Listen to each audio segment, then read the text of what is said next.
භගවතෝ අරහතෝ සම්මා සම්බුද්දස්ස නමෝ තස්ස භගවතෝ අරහතෝ සම්මා සම්බුද්දස්ස නමෝ තස්ස භගවතෝ අරහතෝ සම්මා සම්බුද්දස්ස. හොඳයි, හැම දෙනා වහන්සේටම තෙරුවන් සරණයි.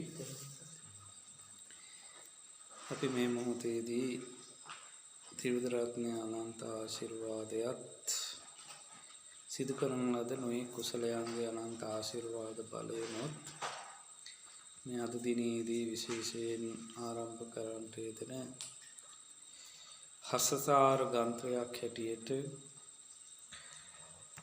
ඉතා වටිනා ගන්ත්‍රයක් මීට වර්ෂ 10කට එහා යොමු කරන්නට යෙදුන, සකස් කරන්නට යෙදුන ඒ අර්ථකථාචාර්ය ශ්‍රීමද් බුද්ධඝෝෂ මහා ස්ථවිරපාදයන් වහන්සේගේ ත්‍රිපිටකය පිළිබඳව තිබෙන හසල දැනුම, ත්‍රිපිටක සහ අට්ඨකථා සහිත ඒ ධර්මතා පිළිබඳව තිබිච්ච දැනුම් සම්භාරය එක තැනකට ගෙනල්ලා විශේෂයෙන් සප්ත විසුද්ධිය මූලික කරගෙන නිර්මාණය කරන්නට යෙදුන නිවනට යන මාර්ගය, විසුද්ධියට, පිරිසිදු භාවයට, නික්ලේශී ස්වභාවයට යන මාර්ගය පිළිබඳව දේශනා කරන්නට යෙදෙනවාට වඩා ලිඛිත භාෂාමය වශයෙන් මුළු ත්‍රිපිටකාගත බොහෝ ධර්මතා මාර්ගයට අවැසි වන, මාර්ගයට ඍජුවම සහ වක්‍රවම එකතු කළ යුතු සියලු ධර්මතා පිළිබඳව මාර්ග දේශනා තුළ මාර්ග ධර්මතා හැටියට මේ විසුද්ධි මාර්ගය කියන හස්තතාර ගන්ත්‍රය තුළ අපිට මේ උතුමන් වහන්සේ විශේෂයෙන් ලියා දක්වන්නට යෙදෙන. ඉතින් මේකේ නිධාන කතාව බොහෝ දීර්ඝයි. නිධාන කතාව පිළිබඳව සෑම බෞද්ධ භික්ෂුන් වහන්සේ නමක්ම විශේෂයෙන් දත යුතු වෙනවා. ඒවා සංඥාපනය සහිතව හොඳට කියවලා බලලා ඒව තේරුම් ගන්නට ඕන. විශේෂයෙන් මේ විසුද්ධි මාර්ගය සම්පාදනය කිරීමේදී ත්‍රිපිටක ධර්මය පිළිබඳවත්, ඒ වගේම සියල අට්ඨකථා පිළිබඳවත්, ඒ සියල අට්ඨකථා සහිතව නොයෙක් ආදී වශයෙන් දේශ දේශාන්තරවල සකස් වන අට්ඨකථා සම්බන්ධවත්, ඒ වගේම සියල වත්තු ධර්මතා පිළිබඳව ඒ තිබුණු තොරතුරු රාශියක අධ්‍යයනයකින් පසුව තමයි විශේෂයෙන්ම මේ අට්ඨකථාව විසුද්ධි මාර්ගය නැමැති මේ ගන්ත්‍රය එලි දක්වන්නට යෙදෙන්නේ. ඒව පිළිබඳව ඒ සියලු විස්තර කතා මේ සංඥාපනීය මාර්ගයෙන් අපිට දැනගන්නට පුළුවන් වෙනවා. ඉතින් මේ කාරණා පිළිබඳව සොයසායෙන් යුක්තව කාරණා මතක තබාගෙන ඒවා ඉදිරියේදී කියවා බලලා මතක තබා ගන්නට ඕන. විශේෂයෙන් මේ බුද්ධඝෝෂ අටුවාචාර්ය මහා උතුමන් වහන්සේ විසුද්ධි මාර්ගය සම්පාදනය කළා පමණක් නොව විශාල අට්ඨකථා ප්‍රමාණයක්, සීල අට්ඨකථා වශයෙන් ලංකාද්වීපයේ තුල මහා මහින්ද මහා රහතන් වහන්සේගේ ඒ පරපුරෙන් පැවතීන තේරවාදී සම්ප්‍රදාය මූලික කරගෙන ඒ සියල අට්ඨකථා, පිටපොත් ආදී දේවල් තවත් විශේෂිත නොයෙක් අට කතාවන් මනවින් අධ්‍යයනය කරලා ආචාර්ය ප්‍රාචාර්ය උතුමන් වහන්සේලා යටතේ ඒ ලංකාද්වීපවාසී භික්ෂූන් වහන්සේලාට සියලු අට කතා ඉතාම පිරිසිදුව පැවතිච්ච කාලයක මනවින් ඒ සියල්ල පවතින කාලයක අන්‍ය දේශවල පාලි භාෂාව දන්න සිංහල භාෂාව නොදන්න ඒ ගිහියේ පැවිදි සිව්වනක් පිරිසගේම යහපත උදෙසා පාලි අට කතාව ඒ ආදී වශයෙන් බොහෝ අට කතාවන් ත්‍රිපිටක ධර්මයේ ඇසුරු කරගෙන මහා අට කතා අනුසාරයෙන් මේ අනුබුදු බුද්ධඝෝෂ මහා අටුවාචාර්යන් වහන්සේ සම්පාදනය කරන්නට යෙදෙනවා.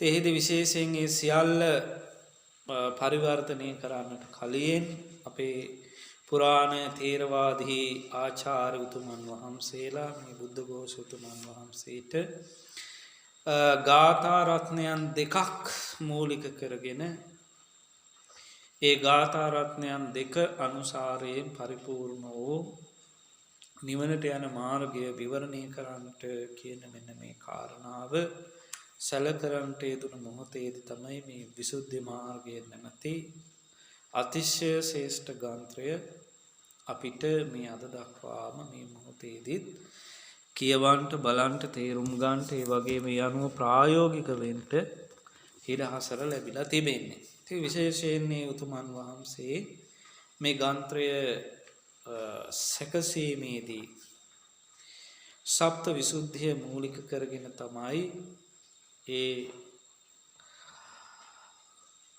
විසුද්ධියට පාරිශුද්ධියට නිර්වාණයට හේතු වෙන මාර්ගය පිළිබඳව විස්තරාර්ථ වශයෙන් ත්‍රිපිටක සහ අට කතා ණයානුසාරයෙන් මේ පොත සම්පාදනය කරන්නට යෙදෙන. ඉදී විශේෂ පරිච්ඡේද 23ක් අලලා තමයි බෙදා දක්වමින් තමයි ඒ විදියට දක්වන්නට යෙදෙන්නේ. විශේෂයෙන් ඒ පරිච්ඡේද අතර පළවෙනි පරිච්ඡේදයේ හැටියට සීල නිර්දේශයත්, දෙවෙනි පරිච්ඡේදයේ හැටියට දුතාංග නිර්දේශයත්, තුන්වෙනි පරිච්ඡේදයේ හැටියට කර්මස්ථාන ග්‍රහණ නිර්දේශයත්, හතරවෙනි පරිච්ඡේදයේ හැටියට පිළිවෙලින් ඒ විදියට පඨවි කසන නිර්දේශය, සෙසු කසින නිර්දේශය, අසුභ කර්මස්ථාන නිර්දේශය, අනුස්සති නිර්දේශය, අනුස්සති කර්මස්ථාන නිර්දේශය, සතර බ්‍රහ්ම විහාර නිර්දේශය, ආරූප්‍ය නිර්දේශය, සමාධි නිර්දේශය,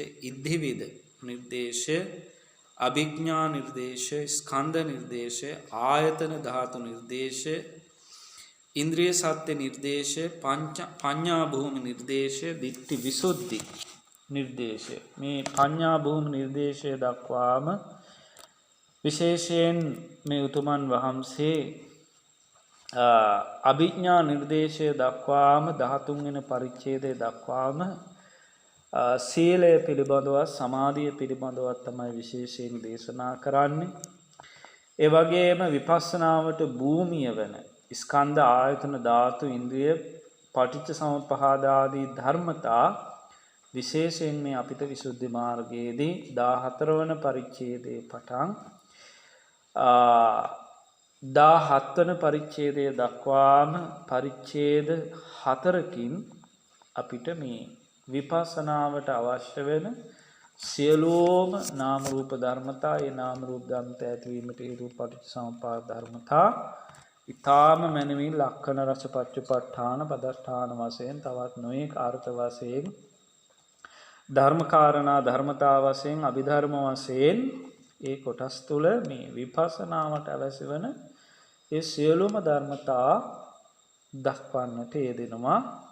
ඊටාම සංක්ෂේපයෙන් සහ විස්තරාර්ථවත් අඩුවක් කිසිවක් අඩු නොවන ආකාරයෙන් ත්‍රිපිටකානුගතවත් අට කතානුගතවත් දක්වන්නට යෙදෙනවා. 18 වන පරිච්ඡේදය ඉඳන් තමයි පටන් ගන්නේ විශේෂයෙන් විපස්සනාවට හේතු වෙන දිට්ඨි විසුද්ධිය පිළිබඳව, ඊළඟට කාංකා විතරණ විසුද්ධිය පිළිබඳව, මග්ගා මග්ග ඥාන දර්ශන විසුද්ධිය පිළිබඳව, ප්‍රතිපදා ඥාන දර්ශන විසුද්ධිය පිළිබඳව, ඥාන දර්ශන විසුද්ධිය පිළිබඳව කියන මෙන්න මේ සප්ත විසුද්ධියේ විශේෂයෙන් විපස්සනාවට ගැනෙන මේ විසුද්ධි පහ සීල විසුද්ධියත් චිත්ත විසුද්ධියත් හැරුණාම සප්ත විසුද්ධියේ ඉතිරි විසුද්ධි පහ විශේෂයෙන් විපස්සනාව මූලික කරගෙන නිවන කෙලවර කොටගෙන දේශනා කරන්නට යෙදෙන සඳහන් කරන්නට යෙදෙන මාර්ගයක්.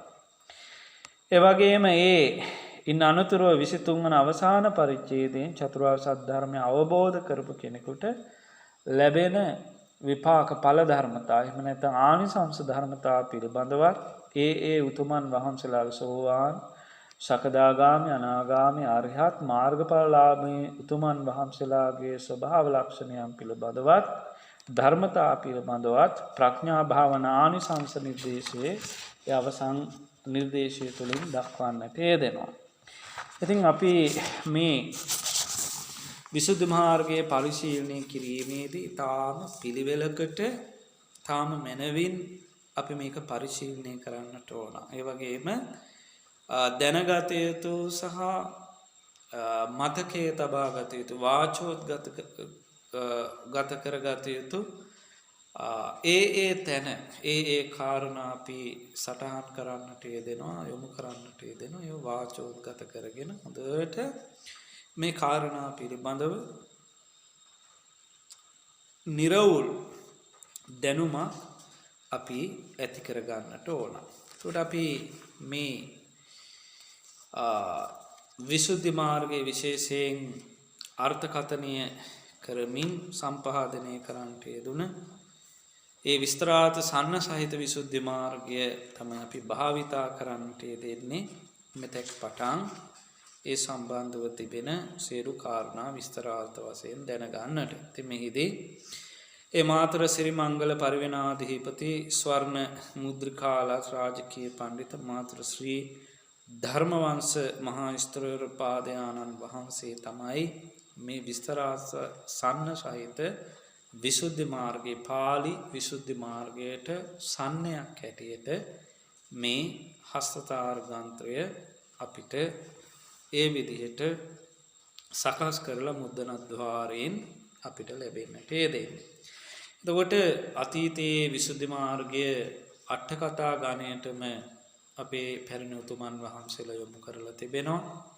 එතකොට ඒ අට කතා කියන ගණයට කොටසට තමයි මේ විසුද්ධි මාර්ගය යොමු වෙන්නේ. මේ විසුද්ධි මාර්ගය මූලික කරගෙන විශාල සන්නස් ප්‍රමාණයක් සන්නයන් ඒ කියන්නේ වචනේ අර්ථයන් ටීකා ගණෙහිලා ගැනෙන නොඑක් විදිහේ ටීකාවන් විස්තරාර්ථ ගාන්ත්‍රයන් මේ විසුද්ධි මාර්ගය මූලික කරගෙන අතීතයේ වැඩ සිටිය උතුමන් වහන්සේලා ගිහි පැවිදි පාණ්ඩිත්වයෙන් යුතු වෙච්ච පිරිස ඒ විදිහට ස්වකීය ශක්තියෙන් ඥානයෙන් යුක්තව විස්තර කරලා තිබෙනවා.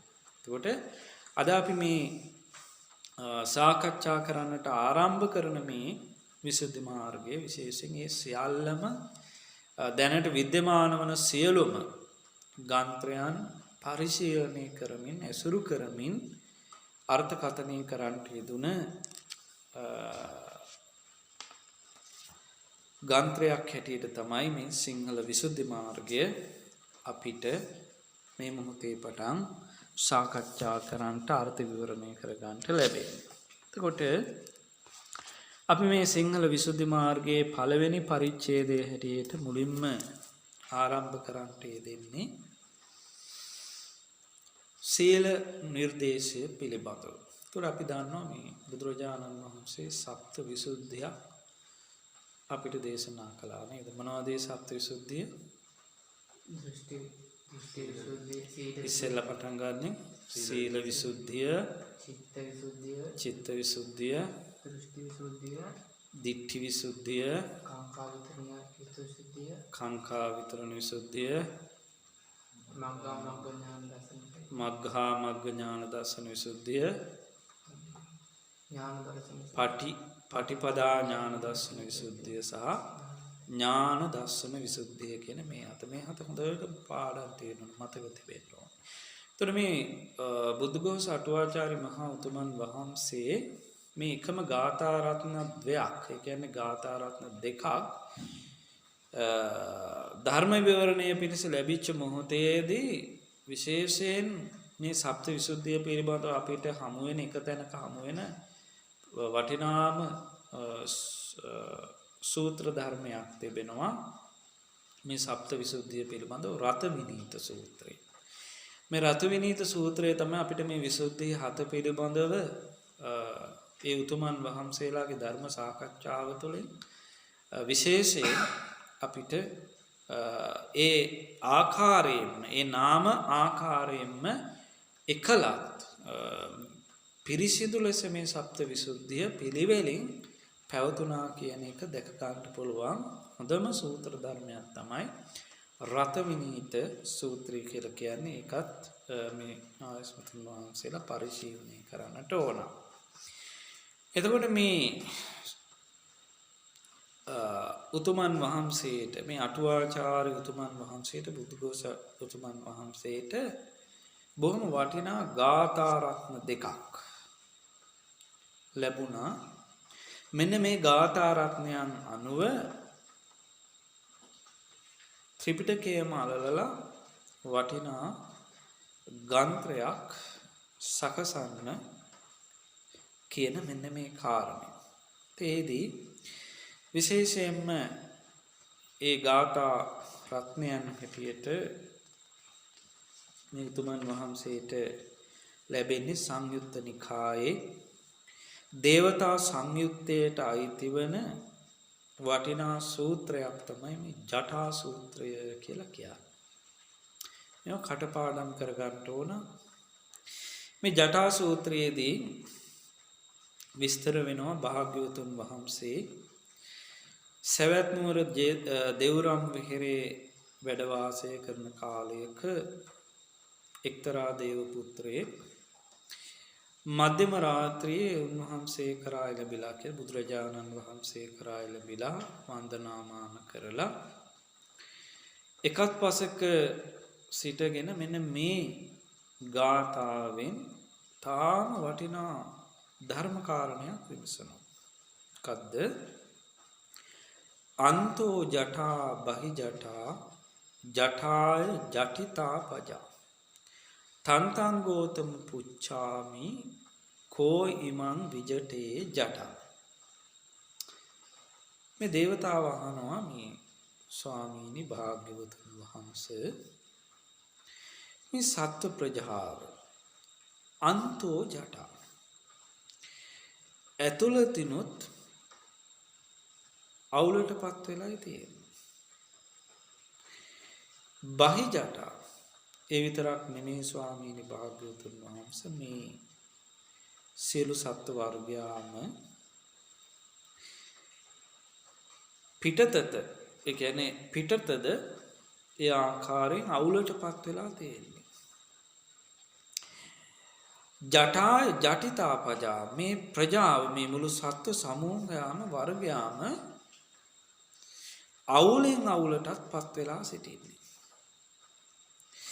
තන්තං ගෝතම පුච්ඡාමි ගෝතම පින්වත් ගෞතමයාණන් වහන්සේ ගෞතම සර්වඥාණන් වහන්සේ එබැවින් මම ඔබ වහන්සේගෙන් පුච්ඡාමි තං පුච්ඡාමි ඒ කාරණේ විමසමි කෝයි මං විජිතේ ජටා. ස්වාමීනි භාග්‍යවතුන් වහන්සේ කවරෙක් නම් මේ අවුල නිරවුල් කරන්නේද කියලා මේ ගාථාව අහන්නට යෙදුණා. ඒකට මේ ගාථාව හොඳට කටපාඩම් කරගන්න ඕන. අර්ථ දැනගන්නට ඕන.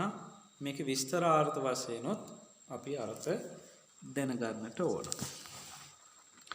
එතකොට අපි මේකේ දැනගන්න ඕන මොකද්ද මේ ඇතුළත අවුල් කියලා කියන්නේ. පිටත අවුල් කියලා කියන්නේ. ඒ වගේ මේ සියලු සත්ව වර්ගයාම අවුලෙන් අවුලටපත් වෙලා තියෙන්නේ ඇයි? ඒ වගේම මේ අවුල ලියන්නේ කවර කෙනෙක්ද?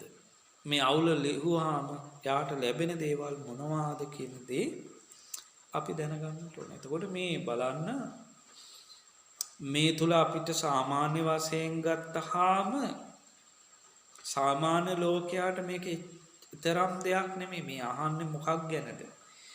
නූල් බෝලයක් පැටලිලාද වෙන දෙයක් පැටලිලාද කින දෙයක් වගේ අර්ථයක් ගැනුණට මේ දේවතාව ඉතාම ගම්භීර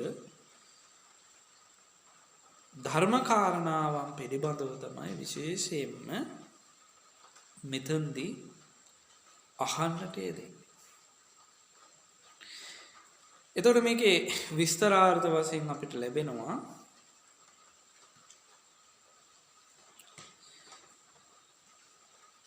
උපමාවක් වශයෙන් කියනවා මේ උණ ලැහැබක් පිළිබඳව. අපි දන්නා මේ උණ ගහක බ්‍රිකිල්ල මූලික වශයෙන් වැඩෙනවා වගේම මේක අතුපතර විහිදීලා යනවා අනික් සියල්ලම එකට බැඳගෙන. එතකොට මනාව වැඩුණා වූ මේ උණ ලැහැබක මුල පටන් අග දක්වාත් අග පටන් මුල දක්වාමත් අපි ගත්තොත් මේ උණ පඳුරා මේ උණ පඳුරේ ඒ උණ ගස් එහෙම් මෙහෙන් රිංගලා ගිහිල්ලා එකින් එක ඇඹරිලා එකින් එක එකට හා වෙලා තමයි තිබෙන්නේ. මෙන්න මේ වගේ මේක උපමා කරනවා මේ ආකාරයෙන් රූපාලම්බනයේ පටන් ධර්මාලම්බනය දක්වා. මොකද්ද මේ රූපාලම්බනයේ පටන් ධම්මාලම්බනය දක්වා කියලා කියන්නේ? අපේ ඇස කන නාසය දිව ශරීරය මන කියන මෙන්න මේ ආයතන 6ට ගෝචර වෙන රූප ධර්මතා තිබෙනවා. ආලම්බන ධර්මතා තිබෙනවා. අන්නේ ආලම්බන ධර්මතා තමයි ඇසට ගෝචර වෙනවා මොනවද? රූපාරම්මන. රූපාරම්මන. කනට ගෝචර වෙනවා ශබ්දාරම්මන නේද? එතකොට නාසයට ගන්ධාරම්මන, දිවට රසාරම්මන, ශරීරයට පොට්ටාභාරම්මන, මනසට සිතට එහෙම නැත්නම් ධම්මාරම්මන කියන මෙන්න මේ. එතකොට මේ අන්තෝ ජටා කියලා මේ විදිහට විස්තර කරන මේ ගාථාවෙහිදී අර උණ ලැහැබක ස්වභාවයේ අගපටන් මුලටත් මුලපටන් අගටත් ඕනෝන් ඒ විදිහට පැටලිලා ඊටාම අපහසුයෙන් ගලව ගන්න බැරි ස්වභාවයට පත් වෙලා තිබෙනවා වගේ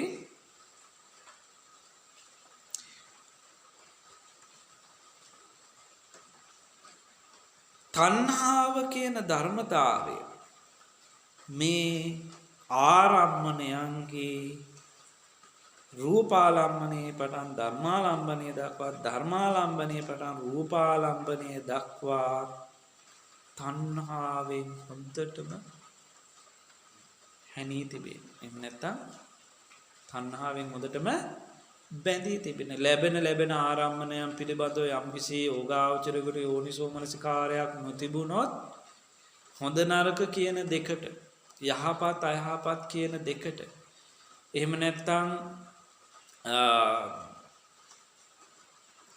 ගැටීම ඇලීම කියන මේ දෙකටපත් වෙන්නේ මෙන්න මේ කියන තණ්හාව නැමැති ධර්මතාවයෙන් මේ ආරම්මන ධර්මතාවයන් ඇලී ගලී පවතින නිසා. සෑම ආරම්මණයකදීම අවිද්‍යාව මූලික කරගෙන මේ ධර්මතාවය පවතිනවා. අන්නේ නිසා සුභාරම්මණයක් ලැබුණොත් ඉෂ්ඨාරම්මණයක් ලැබුණොත් එක තත්පරයකදී දසදහස් කෝටි ප්‍රකෝටි ගණන් මේ ඇසට මේ නාසය කන දිව ශරීරය මන කියන ආයතන වලට ආරම්මණයන් ලැබෙනවා. මොනවද ආරම්මන? රූපාරම්මන, ශබ්දාරම්මන, ගන්ධාරම්මන, රසාරම්මන, පොට්ටබ්බාරම්මන, ධම්මාරම්මන කියන මේ ආරම්මන ලැබෙනකොට ඒ ලැබෙන ආරම්මණයන් තුල විපරීත දෘෂ්ටියෙන් ඉන්න සත්වයාට විපරීත දෘෂ්ටියෙන් යුක්ත වෙන අයෝනිසෝ මනසිකාරයෙන් යුක්තව ඉන්න කෙනාට විතරම ඒ ආයතනයන් කෙරෙහි බැඳී තිබෙන්නේ මෙන්න මේ කියන තණ්හාව නැමැති කියන ධර්මතාවය. අන්න ඒ නිසායි මේ ගාථාවේදී මේ දේවතාව මේ ජටා කියන පදය යොදා ගන්න. එතකොට මේ ජටා කියන පදය යොදාගන්නේ තණ්හාව කියන මේ ධර්මතාවය තේරුම් ගන්නට. එතකොට දැන් අපි මේ ගාථාවේදී දැනගන්නට ඕන ජටා කියන පදයෙන් මේ දේවතාව අදහස් කළේ මොකක්ද? තණ්හාව. ජටා කියන පදයෙන් දේවතාව අදහස් කළේ තණ්හාව. ජටා කියන පදයෙන් සිංහලෙන් ගැටය කියලා ගැටය කියන අර්ථය ගැට සහිත කියන අර්ථය මෙතෙන්දි ගන්න නැත. දැන් අපි ජටාව කියලා ගත්තොත් තලප්පා වගේ එදා අතීතයේදී මෙහෙම අඹරලා ජටාවක් ගහනවා. ඒකටත් කියනවා ජටාව කියලා.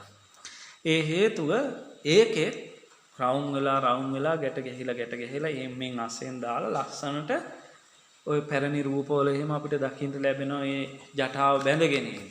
අන්න ඒ වගේ ගැට කියන අර්ථයෙන් තමයි මෙතන ජටා කියන කාරණේ විස්තර වෙන්නේ. එතකොට මේ ජටා කියන දෙයට උපමා කරන්නේ ධර්මයේ තුල මේ දේවතාව ජටා කියන වචනයෙන් උද්දීපනය කරන්නේ තණ්හාව කියන ධර්මතාවය.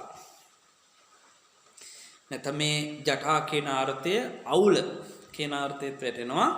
එතකොට මේ අවුල කියන කාරණය විස්තර කෙරෙන්නේ නැත්නම් අර්ථකථනය කරන්නේ තණ්හාව කියන ධර්මතාවයටයි මෙතන නාමයක් හැටියට මේ ජටා කියන වචනේ ගන්න. එහෙනම් අපි දැනගන්නට ඕන දැන් ඒ ජටාව නැමැති තණ්හාව පිහිටන්නේ කොහෙද? මේ දේවතාව කියනවා අන්තෝ ජටා. ඇතුළතත් තෘෂ්ණාව තියෙනවා. ඇතුළතත් තණ්හා නැමැති ජටාවෙන් අවුලෙන් අවුලටපත් වෙලා තියෙනවා. බහි ජටා. ඒ වගේම බාහිරත් තණ්හාව නැමැති ජටාවෙන් ගැට ගැහිලා තිබෙන්නේ. අවුල් වෙලා තියෙන්නේ. එමනම් අපි දැනගන්නට ඕන මොකද්ද මේ අන්තෝ කියන්නේ බහි කියන්නේ කියන දේවත් මේ දේවතාව විස්තර කරේ මොකක්ද කියලා. අපිට මේ විස්තරාර්ථ දේශනාවේදී විශේෂයෙන් මේ විසුද්ධි මාර්ගයට සන්නස් බොහෝ ලියවිලා තිබෙනවා. ඒ සන්නස් වලදී විශේෂයෙන්ම ටීකා විසුද්ධි මාර්ග ටීකා වෙනොත් මහා සන්නේ විසුද්ධි මාර්ග මහා සන්නේ දිනොත් විශේෂයෙන් මෙන්න මේ කාරණා පිළිබඳව විස්තර කරලා තියෙනවා. මොකක්ද මේ අන්තෝ කියලා කියන්නේ? මොකක්ද මේ බහි කියලා කියන්නේ? මොකක්ද මේ ජටා ආදි වශයෙන් මේ ගාථාවේ විස්තර වෙන කාරණා මොනවද කියලා. ඔන්න දැන් අපිට දක්වනවා මේ අන්තෝ ජටා කියන එකට උදාහරණ කිහිපයක් දක්වනවා.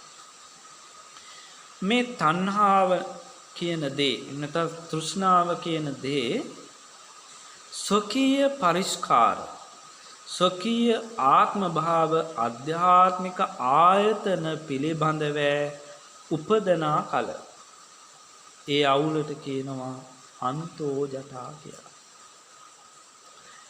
එතකොට අපි මෙතනදී දැනගන්න ඕනේ මේ පුංචි උදාහරණයකින් සමස්තයම මේ අන්තෝ ජටා කියන දේ ආවරණය කරනවා. එතකොට අපි නුවණින් යෝනිසෝ මනසිකාරයෙන් මෙනෙහි කරන්නට ඕන. එමුනම් අපි පරිහරණය කරන චීවර, පිණ්ඩපාත, සේනාසන, ගිලාන ප්‍රත්‍ය කියන මේ සිව්පසයට අයිති වෙන සියලුම දේ සහ අපි යම්තාක් පරිහරණය කරන ඒට අනුගත නොවන යම් පරිස්කාර ධර්මතාවයක් වේද. ඒ සියලුම දේට යම් කිසි කෙනෙක් නුනුවණින් විපරීත දෘෂ්ටියෙන් යුක්ත වෙනවා නම් අයෝනිසෝ මනසිකාරයෙන් යුක්ත වෙනවා නම් ඒ ලැබෙන සෑම ආරම්මණයකදීම ඇසට අරමුණු වෙනවා, කනට අරමුණු වෙනවා, නාසය, දිව, ශරීරය, මනසට අරමුණු වෙන මේ බාහිර වූ දේ පිළිබඳව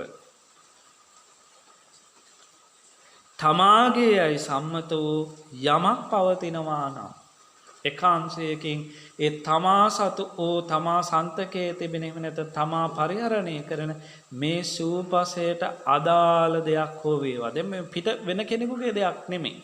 තමාට අයිති දේවල් පිළිබඳව වේවා පරමාර්ථ වශයෙන් ඊළඟට දක්වනවා මේ කාරණේදී මොනවද? සොකීය ආත්ම භාව සංඛ්‍යාත. මමය මගේය මම වෙමි කියන මේ අර්ථය තුල තිබෙන ස්වකීයත්වය තුල තිබෙන ආධ්‍යාත්මික ආයතන පිළිබඳව. ඒ කියන්නේ ඇස ආයතනයක් නේ. කන, නාසය, දිව, ශරීරය, මන කියන මෙන්න මේ ආයතන හයටත් මෙන්න මේ කියන අන්තෝ කියන වචනයෙන් බහලා තියෙනවා. තේරුණාද ඒ කොටස?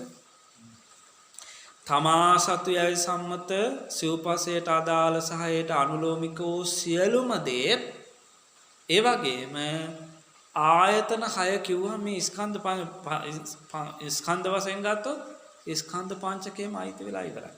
රූප වේදනා සංඥා සංකාර විඥාන කියන ටික.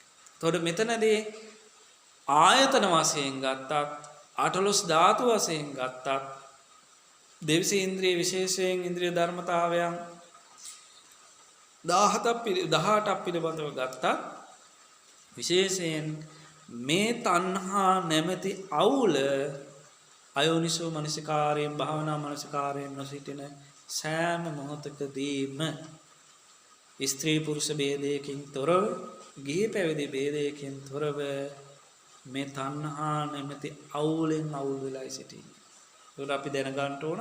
හැම තත්පරයකදීම ධර්ම මාර්ගයේ නොයදෙනකොට හැම තත්පරයකදීම අයෝනිසෝ මනසිකාරයෙන් යුක්ත වෙනකොට මේ ඇතුළත ආධ්‍යාත්මික වූ සහ තමා සන්තකේ පරිහරණය කරන හැම දෙයක් පිළිබඳවම අපේ ඒ තැනදී ඒ තැනට උචිත අවස්ථාවන් වලදී තණ්හාවෙන් බැඳිච්ච ජීවිතයක් තමයි අපි ගත කරන්නේ.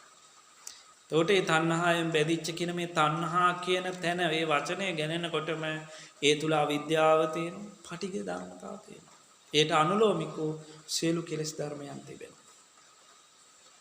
එතන තණ්හා මූලිකව දේශනා කරන්නේ විශේෂයෙන් මේ ජටාවෙන් මේ බැඳීමට හේතු වෙන මේ සසර ගමනට හේතු වෙන අවිද්‍යාව මූලික තෘෂ්ණාව කියන නිසා. එතකොට තණ්හාව කියන වචනේ මෙතන ගැනෙනකොට අනිත් සියලුම අකුසල ධර්ම අනිත් සියලුම බැඳීම් මේ සංසාරයට හේතු වෙන සියලුම සංස්කාර ධර්මයන් මෙතෙන්දී ගැනෙනවා.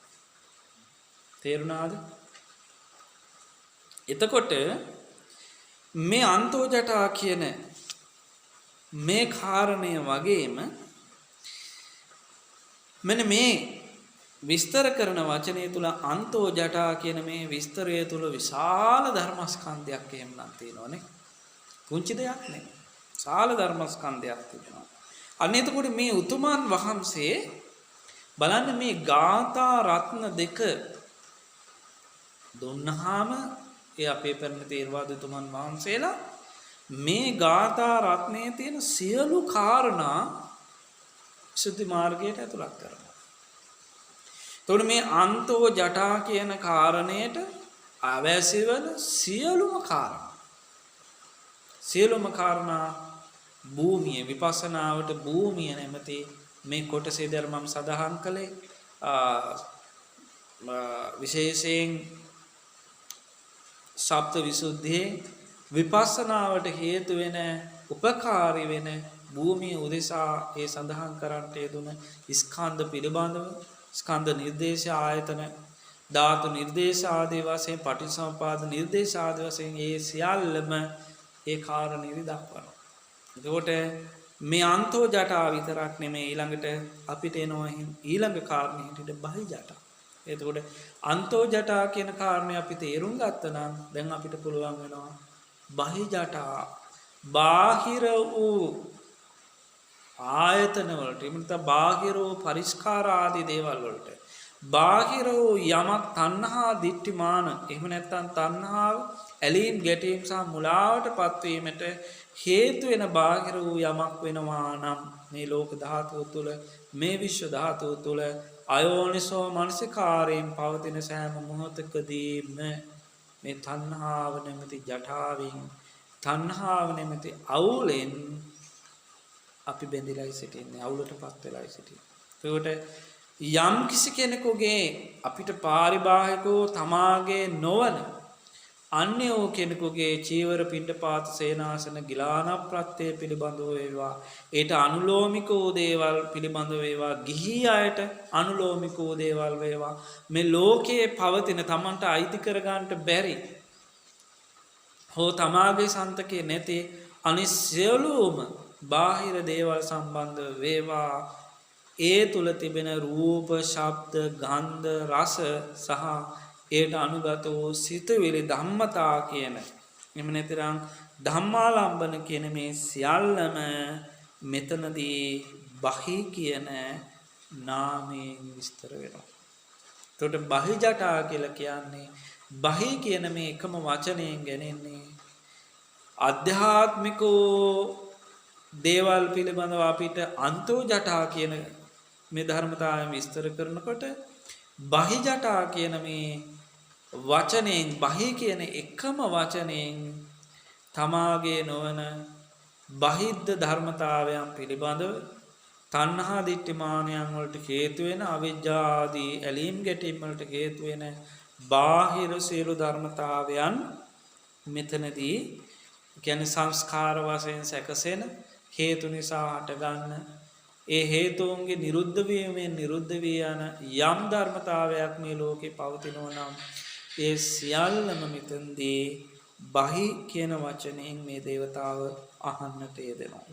තමාගේ කය ගත්තාම එකක් බහි බාහිර නෑ. දැන් අපි මුලින්ම කතා කළේ රූප, වේදනා, සංඥා, සංඛාර, විඥාන කියන මේ ස්කන්ධ ධර්මයන් පිළිබඳව ගත්තොත් අධ්‍යාත්මිකෝ රූප, වේදනා, සංඥා, සංඛාර, විඥානය. බාහිරෝ රූප, වේදනා, සංඥා, සංඛාර, විඥානයන් කියලා කියන්නේ දැන් ඔබ වහන්සේට අධ්‍යාත්මිකයි ඔබ වහන්සේගේ ස්කන්ධ පංචකය. ඔබ වහන්සේගේ පාරිබාහිකයි මේ ආයස්මතුම් සහ අනිත්‍යයල්ල. ඒ නිසා තමයි අපි ගත්ත ඇස, කන, නාසය, දිව, ශරීරය, මන.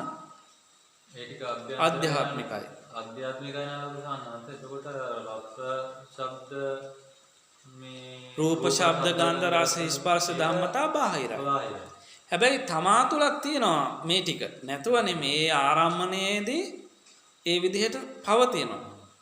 දැන් තමාගේම හඬ, තමායයි සම්මතව මේ ස්කන්ධයෙන්ම නිකුත් වෙන හඬට, රූපයට, ශබ්දයට, ගන්ධයට, රසයට, සිතුවිලි වලට ඇලෙන්න පුළුවන්. උඩ මේ අධ්‍යාත්මික වූ ධර්මතා පිළිබඳව ගත්තාම, බාහිර වූ දේ පිළිබඳව ගත්තාම තමා තුළ පවතිනා වූ දේට වඩා අපි කල්පනා කළොත් බාහිර වූ දේ පිළිබඳව වැඩි ධර්ම නැඹුරුවක් තියෙනවා ආයතන පිළිබඳව ගත්තා. ඒක යනකොට සාමාන්‍යයෙන් මේ දැන් තමාසේ සම්මතමාගේ කයතර ආධ්‍යාත්මික දෙයක් වෙනවා. ඔව්. ඒක ආධ්‍යාත්මිකයි. තමාගේ කයනේ ඒ රූප ආරම්මණය නෙමෙයි, ආරම්මණයට හේතු භූත වෙන ආයතන ටික. ආයතන මුල් කොටගෙන තමයි ආරම්මණයක රසෙ විඳින්න උපකාරී වෙන්නේ. එතකොට චක්ඛායතනයේට ආරම්මණය වෙනවා රූපාරම්මණය. මේ තියෙන සියල්ලම අපි ඇසෙන් දකින්න යම් වර්ණ ධාතුවක්, ඒ සියල්ලම යම් හැඩතලයකින් යුක්තව ඒක ආරම්මණය. දැන් මගේ අත මගේ ඇහෙන් දැක්කම මේක බාහිර වස්තුවක් වෙන්නේ නැද්ද?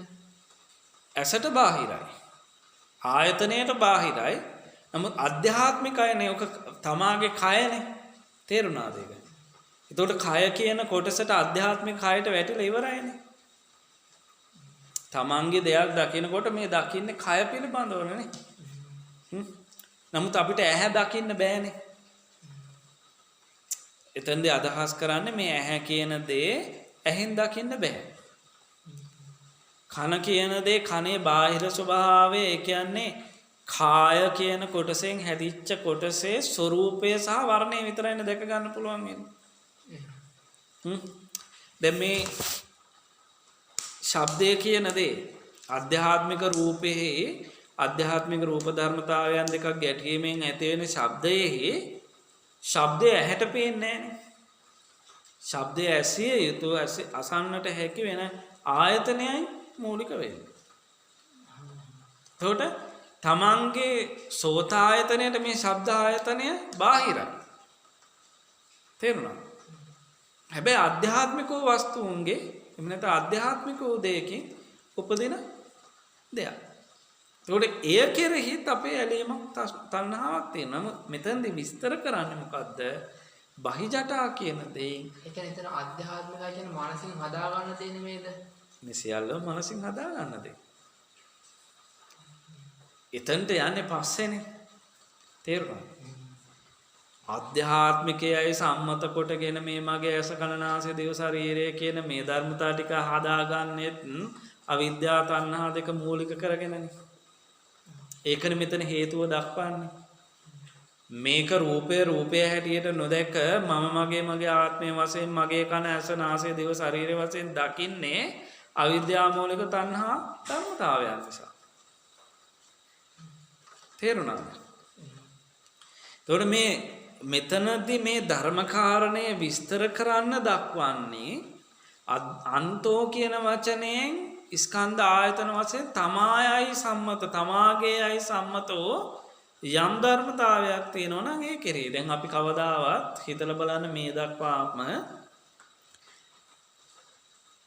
චක්ඛු නැමැති පරමාර්ථ ධර්මයට අපි ඇලුනද? පරමාර්ථ ධර්මයට ඇලුන්නේ ඇයි? ප්‍රත්‍යක්ෂ නැති නිසා. අපි ඇලෙන්නේ ඒ පරමාර්ථ ධර්ම කෝටි ප්‍රකෝටි ගණනකින් සැකසිච්ච ප්‍රතිඵලයක් හැටියට පවතින මේ ඇස නැමැති බාහිර ලෝකයේ ඇසයයි සම්මත කොට ගත්තා වූ මේ ස්වභාවයට. අපිට කෙනෙකුගේ රූපයක් දකින්න ලැබෙනවා. ඒ රූපය දකිනකොට ඒ කෙනා තුළ පවතින පඨවි ආපෝ තේජෝ වායෝ වර්ණ ගන්ධ රස ඕජා කියන මේ සුද්ධාෂ්ටක ධර්මයන් නිසා තවත් හේතුන්ගෙන් හටගත්ත හැඩගැහිච්ච රූපයට කියන කාරණය තුල ඉඳගෙන නෙමෙයි අපි තෘෂ්ණාව කියන දේ හටගන්නේ ඇති කරගන්නේ. ඒක දකිනවා නම් එයා නිබ්බින්දති. යථා ස්වභාවය දකිනවා නම් එයා කලකිරෙනවා. කලකිරෙන්නේ නැත්තේ එයා අවබෝධයක් නැත්තේ යථාසරස වශයෙන් නැත්නම් ඇත්ත ඇති සැටියෙන් විපස්සනා නුවණින් නොදකින්න කොටයි මේ බාහිර රූපේ රූපයක් හැටියට අරගෙන මේක ලස්සනයි කැතයි එමුණත අලංකාරයි කියන විපරීත දෘෂ්ටියෙන් යුක්තව අරගන්නේ මේ තණ්හාවෙන් බැඳිච්ච ස්වභාවය නිසා. ඒතකොට නිරන්තරයෙන් බාහිර රූපය පිළිබඳවත් අවබෝධයක් ප්‍රඥාවක් නැති කෙනෙක් දකින මොහොතේදී දර්ශන මාත්‍රය තුලදී එතනින් එහාට ගන්නා වූ චිත්ත වේගය තුල ඒකේනා බැඳෙනවා. ඒ රූපේ ලස්සනයි. ඒ රූපය තමා සන්තක කරගන්න බලනවා. ඒ රූපය ලං කරගන්න බලනවා. ඒ රූපය තමා ළඟින් තියාගන්න බලනවා. මේ සියල්ලම සැකසෙන්නේ ඒ රූපය කෙරෙහි තිබෙන යථා අවබෝධය නැති නිසායි. එතකොට මේ රූපය සැබවින්ම අපි කොච්චර වර්ණනා කළත් සැබවින්ම මේ වර්ණනා කරන්නේ තණ්හාවෙන් බැසගත් අවිද්‍යාවයි.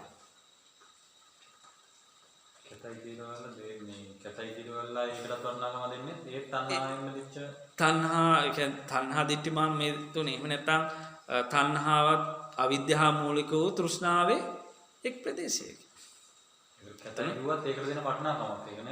ඒකට අපි යම්කිසි වටිනාකමක් දීලා තියෙනවා. මේකේ ඒ ස්වභාව ලක්ෂණයන් අනුව වැරදි විපරීත දෘෂ්ටියෙන් අපි හඳුනා ගන්නවා. මෙතන අපි කියන වචනේ ගන්න මේක තේරුම් කරන්න.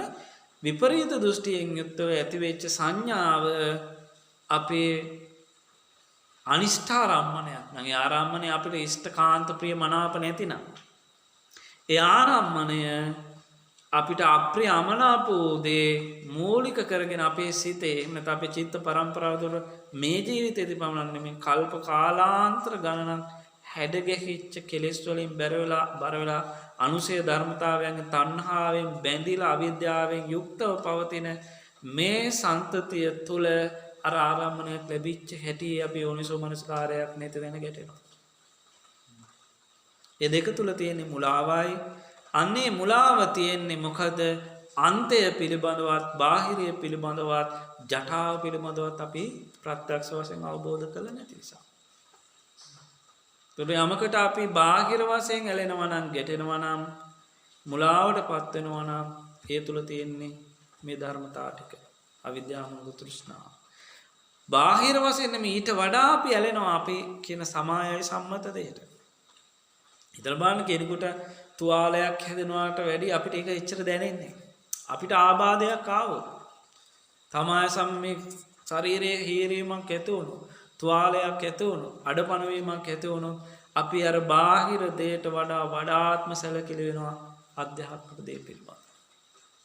මේ කොරෝනා මේ වෙනකම් අපි කොච්චර උත්සාහ කරනවද මේකෙන් ආරක්ෂා කරන්න. එයි මේක විපස්සනා නුවණින් දැකලා ඉවරලා ස්කන්ධ ආයතනයන් පිළිබඳව පටිච්චසමුප්පාද අනුකූලව දැකලා ඒට පිළියමක් වශයෙන්ද මේ පරිසම් වෙන්නේ. නෑ.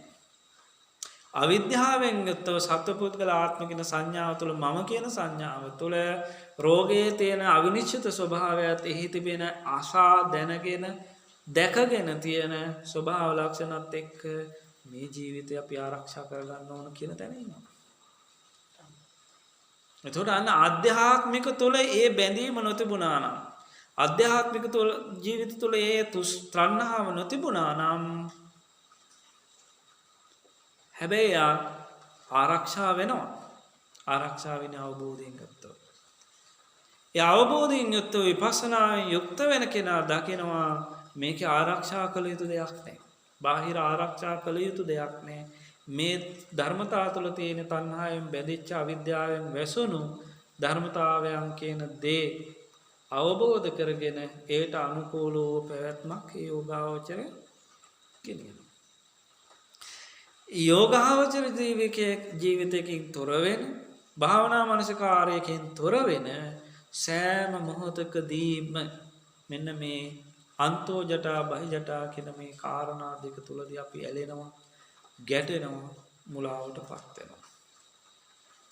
ඒ නිසා මේ දේවතාව බුදුරජාණන් වහන්සේගෙන් මේ කාරණය විමසන්නට දෙන්නේ. එතකොට අපිට මේ කාරණය තුලදී මේ අන්තෝ ජටා බහි ජටා කියනකොට මේ ධර්ම පුස්තකයෙන් භාගයක්ම අපිට විස්තර කරන්නේ මේ ධර්මතා දෙක පිළිබඳව.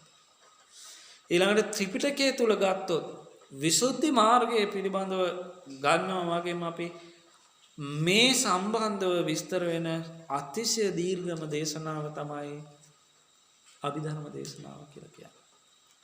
අභිධර්මයේ තමයි මේ සියල්ල පරමාර්ථ වශයෙන් දක්වන්නට යෙදෙන්නේ.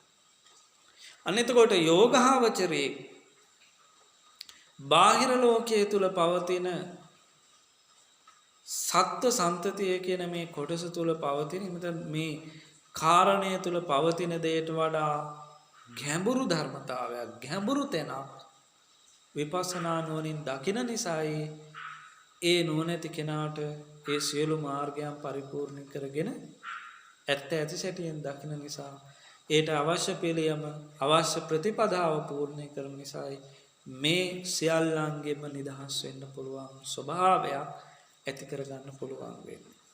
එතකොට විසුද්ධි මාර්ගය තුලින් අපිට කරන්නේ මෙන්න මේ කියන ස්වභාවයන් අපිට උගන්වනවා වගේම ඒ ස්වභාවයන් නිරෝධ කරන්න එහෙම නැත්නම් අවිද්‍යාවෙන් තණ්හාවෙන් බැඳිච්ච අවිද්‍යාවෙන් වැසුණු මේ ස්වභාවය නිරෝධය කරන්න පුළුවන් මාර්ගය අපිට මේ විසුද්ධි මාර්ගය තුළින් දක්වන්නට දෙන්නේ. මෙන්න මේක තමයි මාර්ගය. මේ තුල යම්කිසි කෙනෙක් නිවැරදිව වටහාගෙන හඳුනාගෙන නිවැරදිව මේ සියල්ල සම්පූර්ණ කරනවා නම් අන්නේ කෙනා මේ ඇතුළ පිටත මේ ධර්මතාව ටික එහෙම නැත්නම් මේ සියලු සංස්කාර ධර්මයන් නිරෝධයටපත් කරමින් ශාන්තව අමා මහ නිවන අවබෝධ කරනවා කියන කාරණාව අපිට විස්තරාර්ථ වශයෙන් ග්‍රන්ථයේදී විස්තර කරලා දෙනවා. එතකොට මේ පුංචි කාරණා පිළිබඳව අපි ගත්තොත් විශාල ධර්මස්කන්ධයක් විශාල දහම් කොටාසයක් අපේ මනසට නැත්නම් අපේ දැනුමට ගෙන දෙනවා මේ පුංචි තනි වචනයකින් පවා. ජටා කියන වචනය ගත්තොත් අන්තෝ කියන වචනය ගත්තොත් බහේ කියන වචනය ගත්තොත් පජා කියන වචනය ගත්තොත් ජටාය ජටිතා කියන වචනය ගත්තා. තං කියන මේ එකම පදයක් ගත්තා. පුච්ඡාමි කියන එකම වචනය ගත්තා. කෝ ඉමං විජටේ ජටං ඉමං විජටේ ජටං ඉමං ජටං විජටේ ඉමං ජටං කියන එකත් විජටේ කියන කාරණය තුලත් මේ චතුරාර්ය සත්‍ය සංඛ්‍යාත සියලු ධර්මතා පිළිබඳව මේකම ගාථාවකින් මේ දේවතාව අහනවා. එතකොට අන්තෝ බහි පජා කියන මේ වචන වලින් ගත්තොත් දුක්ඛ සත්‍ය දුක්ඛාරය සත්‍ය පිළිබඳව ජටා කියන වචනය ගත්තොත් සමුදයාර්ථ වශයෙන් තන්තං ගෝතම පුච්ඡාමි කෝ ඉමං විජටේ කෝ ඉමං විජටේ කියන වචනයෙන් මාර්ගයත් ඵලයත් කියන මේ කාරණා විස්තර වෙනවා. බලන්න මේ චතුරාර්ය සත්‍යයට එකම ගාථාවක් බැසගෙන අහන ප්‍රශ්නයේදී බුදුරජාණන් වහන්සේ මේ ප්‍රශ්නයේදී තියෙනවා මේ කාරණා හතරයි අහන්නේ. ස්වාමීනි දුක්ඛාරය සත්‍ය කියන්නේ මොකද්ද? සමුදයාරය සත්‍ය කියන්නේ මොකද්ද? නිරෝධාරය සත්‍ය කියන්නේ මොකද්ද? නිරෝධගාමී පටිපදාාරය සත්‍ය කියන්නේ කුමක්ද කියලා ව්‍යංගාර්ථයෙන් ලෝකයේ පවතින වචන ටික අරගෙන අහනවා වගේ බුදුරජාන් වහන්සේ ඊළඟ ගාථාවෙන් දක්වනවා මේ ආර්ය සත්‍ය හතර අවබෝධ කරන්නේ මෙන්න මේ විදිහටයි කියලා. ඒකයි ත්‍රිපිටකාගත හැම ධර්මතාවයකදීම විශේෂයෙන් මේ චතුරාර්ය සත්‍ය කුළු ගන්නවලා බුදුරජාණන් වහන්සේ දේශනා කරනවා. එතකොට මේ දෙවියාට විශාල ධර්ම පිළිබඳව ගත්තත් මේ දේවතාව අහන්නේ බාහිර ප්‍රශ්නයක් නෙමෙයි. මේ දේවතාව අහන්නේ වෙනත් ගැටලුවක් නෙමෙයි. තමන්ගේ අභ්‍යන්තරයේ තියෙන ගැටලුවක් නෙමෙයි. මේ අහන්නේ ස්වාමීනි දුක කුමක්ද? දුකට හේතුව කුමක්ද? දුක නැති කිරීම කුමක්ද? දුක නැති කිරීමේ මාර්ගය මොකක්ද කියලා. එතකොට බුදුරජාණන් වහන්සේ ඊළඟ ගාථාවෙන් අපිට දුක කියන්නේ මොකක්ද? දුකෙන් නිදහස් වීම කියන්නේ මොකක්ද? දුක ඇතිවීමට හේතුව මොකක්ද? දුක ඇතිවීමෙන් නිරෝධයෙන් ලැබෙන ප්‍රතිඵලයේ හේතුව මොකක්ද? එහෙම නැත්නම් දුක්ඛාරය ප්‍රතිපදාව මොකක්ද කියලා මේ ඊළඟ ගාථාවෙන් දක්වනවා. එතකොට මේ විදිහට මේ සත්වයෝ ජටාය ජටිතහ පජා කියන කාරණේදී විස්තර කරනවා මනුස්ස ලෝකයේ වේවා දිව්‍ය ලෝකවල වේවා බ්‍රහ්ම ලෝකවල වේවා මේ සියලුම සත්ව සන්තතිය කියන තැන ඉන්න මේ සියලුම සත්වය කියන්නේ අපි ගත්තොත් එහෙම ස්කන්ධ ලෝකයේ පිළිබඳව ගත්තා සත්ව ලෝකයේ පිළිබඳව ගත්තා ඒ වගේම මේ විශ්ව ධාතුව පිළිබඳව ගත්තත් යම්තාක් මේ ලෝක ධාතුව තුල මේ විශ්ව ධාතුව තුල වාසය කරන සියලුම සත්වයෝ මේක තෝර බේර ගන්න බැරුව අවුලෙන් අවුලටපත් වෙලා ඉන්නවා. එතකොට මෙන්න මේ විදිහට හැම ආකාරයකින්ම අවුලටපත් උන අභ්‍යන්තර වේවා බාහිර වේවා මේ සියල්ල කෙරේ අවුලෙන් අවුලටපත් වෙලා සිටින මේ ප්‍රජාව තුල ස්වාමීනි භාග්‍යවතුන් වහන්සේ මම ඔබ වහන්සේගෙන් අහනවා කවුද මේ අවුල ලිහන්නට සමර්ථ වෙන්නේ? කවුද මේ අවුල ලිහන්නට සමර්ථ වෙන්නේ කියන කාරණාව ඔන්න අහන්නට යෙදෙනවා. අන්න එතනදි තමයි අප භාග්‍යවතු සම්මා සම්බුදුරජාණන් වහන්සේ මේ දේවතාවට මේ එකම ගාථාවකින් මේ සත්‍තිස් බෝධිපාක්ෂික ධර්ම එම් නැත්නම් දුක්ඛ සමුදය නිරෝධ මග්ග කියන මේ චතුරාර්ය සත්‍ය ධර්මය මේ සප්ත විසුද්ධි ධර්මය සහ මේ සියල්ලෙන් සියල්ල සංස්කාර ලෝකයේ සියලු ධර්මතා සංස්කාර ලෝකයේ තුලින් නිදහස් වෙන සියලු ධර්මතාත් එකම ගාථාවකින් බුදුරජාණන් වහන්සේ දේශනා කරනවා. මොකක්ද? සීලේ පතිට්ඨාය නරෝ සපඤ්ඤෝ චිත්තං පඤ්ඤංච භාවයං ආතාපි නිපකෝ බික්ඛෝ සෝයිමං විජටේ ජටං. තාම ලස්සන ගම්බීර ගාථා රත්නයක්. ඉතින් මේ ගාථා රත්නය මුල් කරගෙන තමයි මේ ජටාව ලිහෙන හැටි, මේ අවිද්‍යාවෙන් බැහුණු තණ්හා නැමැති බැඳීමින් බැඳිච්ච මේ ස්වභාවය දුරු කරන්නේ කොහොමද කියන මේ ගාථා රත්නයෙන් සඳහන් කරන්නට යෙදුණු කාරණා මේ තරම් අතිවිශාල ග්‍රන්ථයකට ඒ උතුමන් වහන්සේ සම්පාදනය කරන්නට යෙදේ. එනිසායි ත්‍රිපිටක ධර්මයේ තුල යම් අර්ථාන්විත වූ ගාථා රත්නයක් පවතිනවා. ඒ සියල්ලම ත්‍රිපිටක ධර්මයේ සියලු ස්කන්ධ ආයතන ආදී මාර්ග ධර්මතා ආදී සප්ත බොජ්ජංග කියන්නේ සත්‍තිස් බෝධිපාක්ෂ ධර්ම ආදී වශයෙන් භූමි වශයෙන් පවතින සියල්ලටම බැස ගන්නවා කියලා කියන්නේ ඒකයි. මේ ගාථාවේ එහෙම නොතිබුණා නම් බුද්ධඝෝෂ අටුවාචාර්යන් වහන්සේට මේ තරම් හස්තසාර ග්‍රන්ථයක් නිෂ්පාදනය කරන්න නැත්නම් එලි දක්වන්න පුළුවන් කමක්. මේ බුදුරජාණන් වහන්සේ විසින් දේශනා කළ එක ගාථාවක පවා මුළු ත්‍රිපිටකයම ත්‍රිපිටක ධර්මයම අලලලා ඒ කෙනාට ඒ පුද්ගලයාට ගිහි කෙනාට අදාළ වෙන පැවිදි උතුමන් වහන්සේලාට අදාළ වෙන ඒ කාරණා ඊටාම පැහැදිලිව විස්තරාර්ථ වශයෙන් අපිට සඳහන් කරනවා. මේ ගාථාව හොඳට පාඩම් කරන්න ඕනේ, අර්ථය ඉගෙන ගන්නට ඕන. එතකොට අපි මේකේ සරලාර්ථ වශයෙන් ගත්තොත් මේ සරලාර්ථ වශයෙන් අපි මූලික වශයෙන් අපි මේක විස්තර කර ගන්නට යෙදුණා. සපඤ්ඤෝ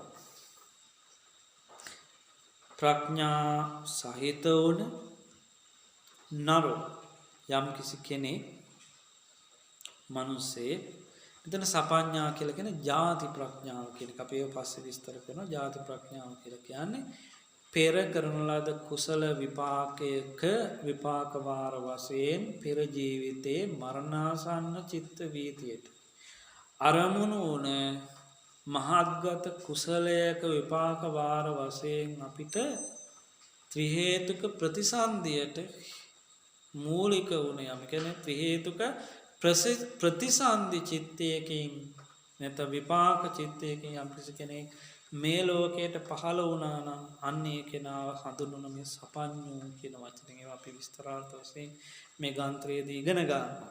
එතකොට එබඳු ජාති ප්‍රඥාවේ කියන්නේ ත්‍රි හේතුක ප්‍රතිසන්දියකින් පහළ වුණ කෙනෙක් සීලේ පතිට්ඨාය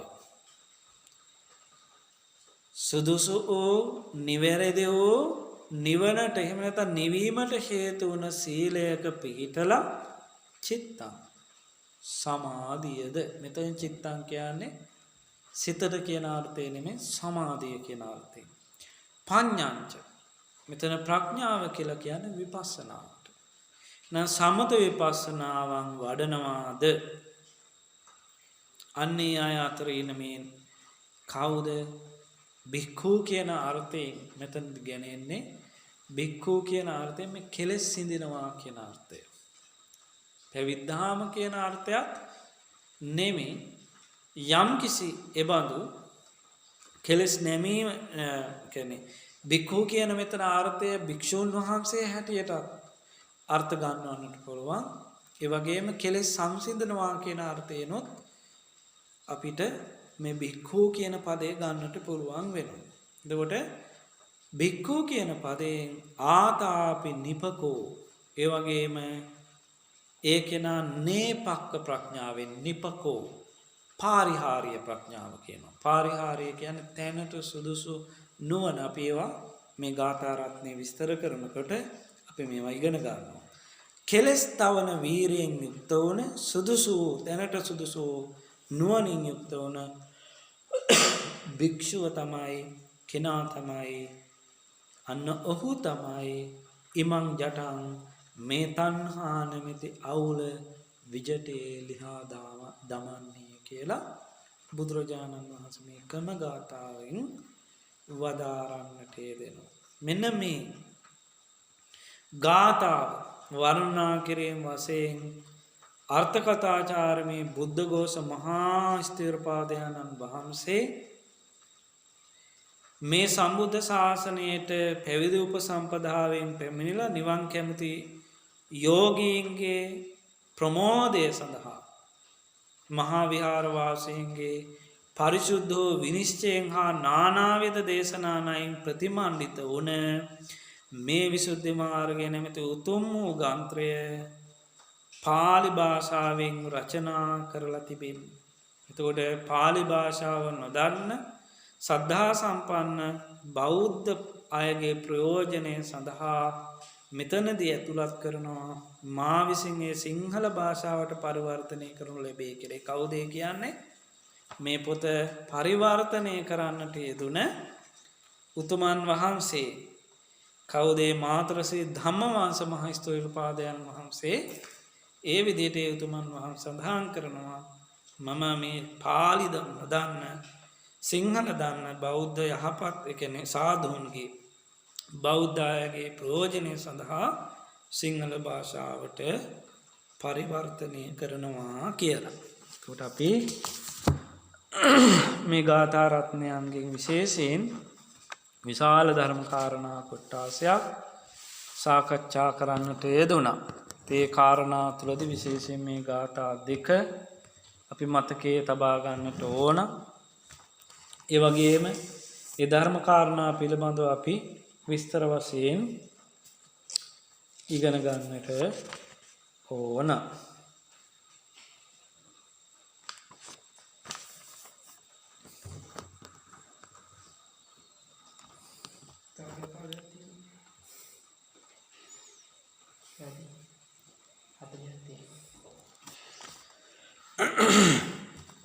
ඒ කියන්නේ ඉතුරු කාලෙක කරන්න කියලා නේද? අපි ඉස්සෙල්ලාම බලමු කෙටියෙන් නමුත් මේ විසුද්ධි මාර්ගය කියන මේ වචනේ අර්ථය පිළිබඳව මේ කොහොමද මේ අට කතාවේ වෙනතම් විසුද්ධි මාර්ගය තුළදී විස්තරාර්ථ ග්‍රන්ථවලදී අපිට තොරතුරු ලබා දෙන්න කියලා. කිසියම් කිලුටු ස්වභාවයක් නැති බැවින් ඒ වගේම ඊටාම පිරිසිදු බැවින් නිර්වාණයට නමක් කියනවා. ඒ තමයි විසුද්ධි කියන නම. ඒතර මෙතනදී දැන් අපි ගත්තොත් විසුද්ධි කියන පදයෙන් නොයෙක් අර්ථයන්ගෙන් යෙදෙනවා. පිරිසිදු මනා වූ පිරිසිදු භව කියන අර්ථයෙන්ුත් යමක මනා වූ පිරිසිදු භාවයක් තියෙනවා. එතෙන්දිත් අපි භාවිතා කරන විසුද්ධිය කියලා. ඒ සියලුම දේට වඩා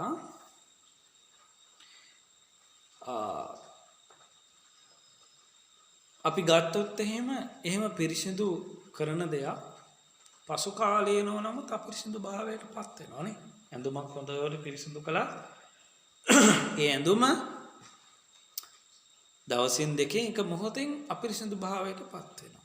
හැබැයි නිවන කියන ධර්මතාවය එහෙම කවදාවත් කිසිම දෙයකින් කිසිම ධර්මතාවයකින් පොඩ්ඩක්වත් අපිරිසිදු වෙන්නේ නැහැ. කිලිටි භාවයට පත් වෙන්නේ නැහැ. එය අතිශයින්ම පිරිසිදු භාවයට පවතින නිසා පත්වන නිසා අපේ ධර්මයේදී ලැබෙනවා මේ විසුද්ධිය කියන නාමය නිවන කියන ධර්මතාවයට. අන්නේ පිරිසිදු භාවය අතිශය පවිත්‍ර ස්වභාවය නැමැති මේ විසුද්ධි සංඛ්‍යාත විසුද්ධිය කියලා කියන්නේ නිර්වාණයට කියන නමක් නේ. එතකොට මේ විසුද්ධි සංඛ්‍යාත නිර්වාණයට යම් මාර්ගයක් තිබෙනවා නම්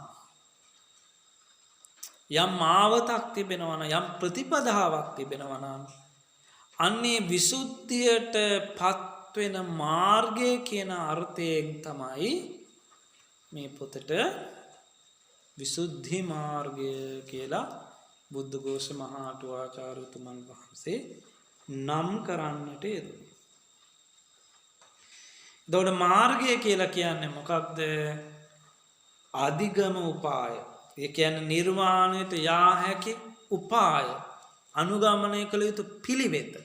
අනුගමනය කළ යුතු මාර්ගය කියන අර්ථයෙන් තමයි මේ විසුද්ධි මාර්ගය කියන අර්ථයෙන් එන්නේ. අධිගම උපාය. අධිගම කියලා කියන්නේ මෙතනදී අධිගම කියන පදය විස්තර වෙන්නේ මාර්ගඵල සම්බන්ධවයි. ඒට තියෙන උපාය ක්‍රමය ක්‍රමවේදය විස්තර කරන නිසායි මේ පොතට විසුද්ධි මාර්ගය කියන නාමය යොදාගෙන තිබෙන්නේ.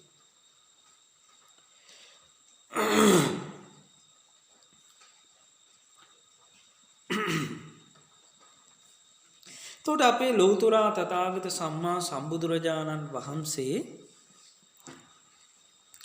මේ විසුද්ධි මාර්ග සංඛ්‍යාත නිර්වාණ අධිගම උපාය පිළිබඳව දේශනා කරනකොට මේ ත්‍රිපිටක ධර්මයේ තුල සමහර තැනක බුදුරජාණන් වහන්සේ විදර්ශනා මාත්‍ර වශයෙන් දේශනා කළා තියෙනවා. සමහර තැනක ධ්‍යාන ප්‍රඥා වශයෙන් දේශනා කළා තිබෙනවා. සමහර තැනකද කර්මාදී වශයෙන් දේශනා කරලා තිබෙනවා. සමහර තැනක සීලාදී වශයෙන් දේශනා කරලා තියෙනවා. සමහර තැනක සතිපට්ඨාන වශයෙන් දේශනා කරලා තියෙනවා. එතකොට ගාථා රත්නයන් පිළිබඳව ගත්තා, සූත්‍ර දේශනා පිළිබඳව ගත්තා.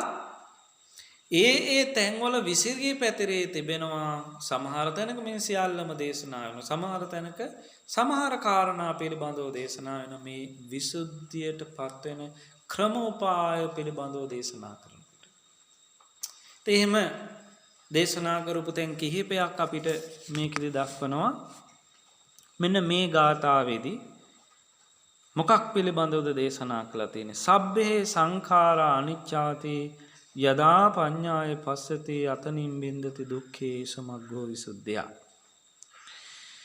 මෙන්න මේ ගාථා රත්නයේදී බුදුරජාණන් වහන්සේ මේ විසුද්ධියට හේතු වෙන මාර්ග උපාය පිළිබඳව දේශනා කරනකොට සියලු සංස්කාර ධර්මයෝ අනිත්‍ය යම් විටක යම් කිසි කෙනෙක් නුවණින් එය දකිනවා නම් අන්න ඒ විට අතේ නිම්බින්දති දුක්ඛේ අන්න ඒ නුවණැති කෙනා දුක්ඛේ කලකිරෙනවා නිබ්බින්දති උකටලී වෙනවා නිබ්බින්දති ඒ සමග්ගෝ විසුද්ධියා මෙන්න මේ විදර්ශනා මාත්‍රය විසුද්ධි මාර්ගයයි කියලා මේ ඒස මග්ගෝ විසුද්ධියා පිරිසිදු භවට නිර්වාණයට මාර්ගය මෙයයි කියලා දේශනා. බලන්න මේ එක ගාථාවකින් සබ්බේ සංඛාරා අනිච්ඡාති යදා පඤ්ඤාය පස්සති අත නිම්බින්දති දුක්ඛේ සමග්ගෝ විසුද්ධියා.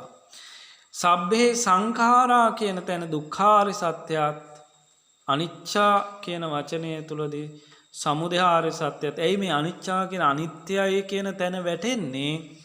මේ හේතුඵල ධර්මතාවයකින් සැකසිච්ච දේ නිට්ටය නෑ, අනිත්‍ය ධර්මතාවයන්ගෙන් යුක්තයි. එතකොට සමුදයාරි සත්‍යයත් යදා යම් කලක පඤ්ඤාය පස්සති ප්‍රඥාවෙන් යම් කිසි කෙනෙක් දකිනව නම් ඒ මාර්ගයයි මාර්ගයේ නොතිබෙන කෙනෙකුට මේක දකින්න පුළුවන් කමක් නෑ.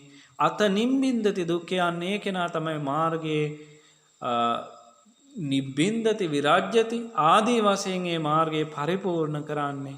ඒ සමග්ගෝ මේක තමයි මග විසුද්ධියා නිවනට. ඒ කියන්නේ දුක්ඛ නිරෝධාරි සත්‍යයට හේතුව තමයි මේ අතනින් දුක්ඛේ සමග්ගෝ විසුද්ධියා කියන මේ නිබ්බාන ගාමිනී පටිපදා මාර්ගයේ වශයෙන් බලන්න එකම ගාථාවකින් මේ චතුරාර්ය සත්‍යයෙන් තොරව බුදුරජාණන් වහන්සේ දේශනා කරන්නේ. මේ එකම ගාථා මේ ගාථාව දුන්නත් අපි හිතමු මේ බුදුඝෝස අටුවාචාර්ය උතුමන් වහන්සේට මේ ගාථාව දුන්නා. තාම පැහැදිලි ලෙස මේක ලියන්න පුළුවන්. කිසි ගැටලුවක් නැහැ. සබ්බේ සංඛාරා කියනකොට සියලු සංස්කාර ධර්ම ආයතන ස්කන්ධ ආයතන පටිච්චසමුප්පාද පිළිබඳව විස්තර කරන්න ඕන.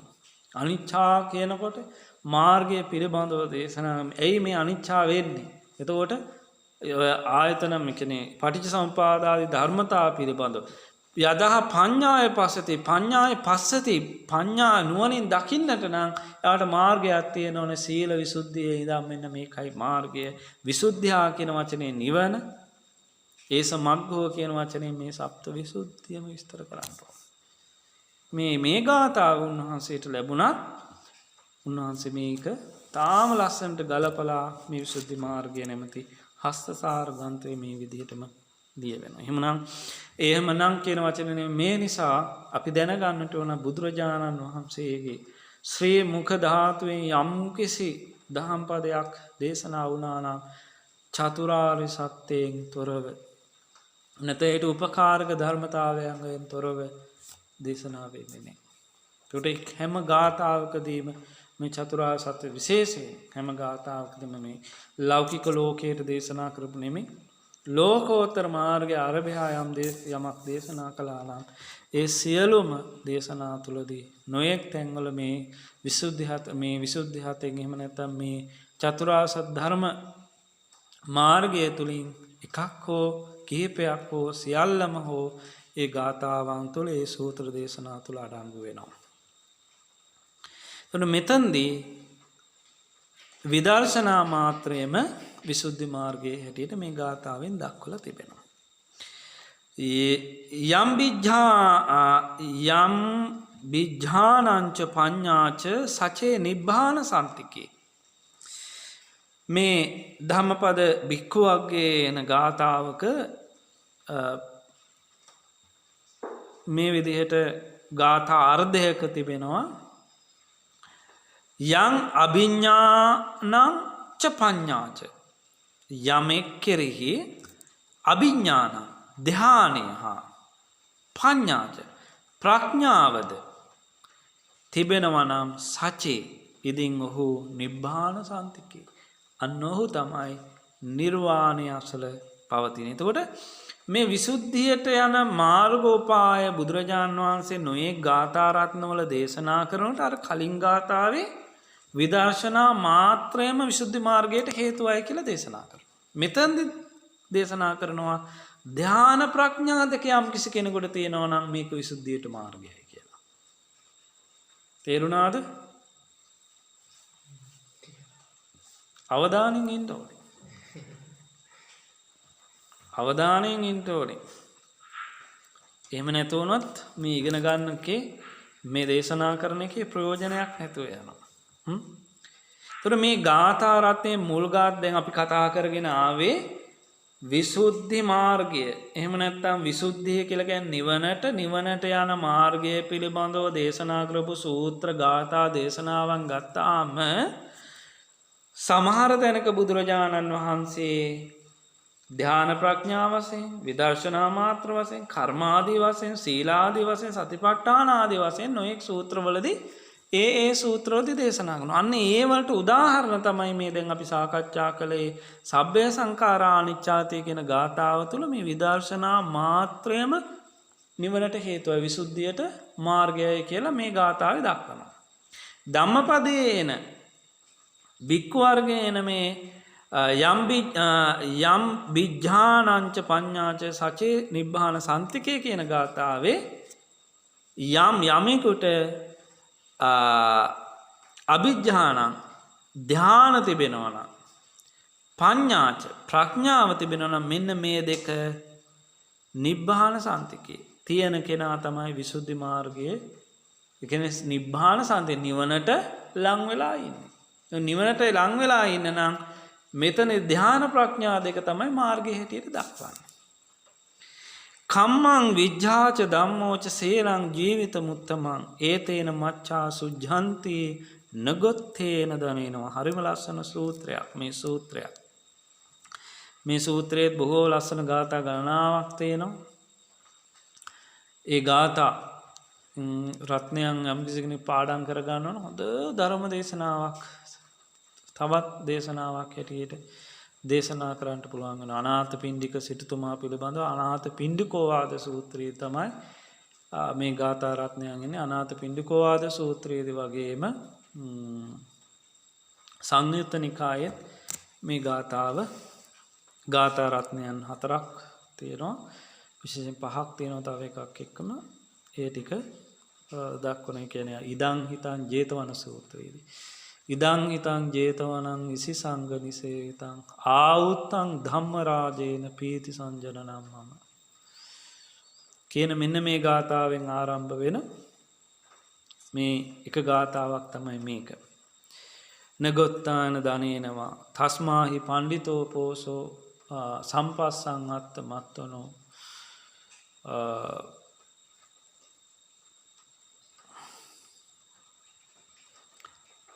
කියලා මේ විදිහට ඒකේ දේශනා වෙනවා. බොහොම ලස්සනට සාරිපුත්‍ර මහ රහතන් වහන්සේ ගැන සාරිපුත්තෝ පඤ්ඤාය සීලේන උපසමේනච යෝපි පාරගතෝ භික්ඛු ඒසාව පරමෝසියා කියලා බොහොම ලස්සන ගාථා 4කින් විශේෂයෙන් මේකෙදී ඒ අනාථපිණ්ඩිකෝ වාත සූත්‍රයේදී අනාථපිණ්ඩික දිව්‍ය පුත්‍රයා මේ සම්බන්ධව සඳහන් කරනවා.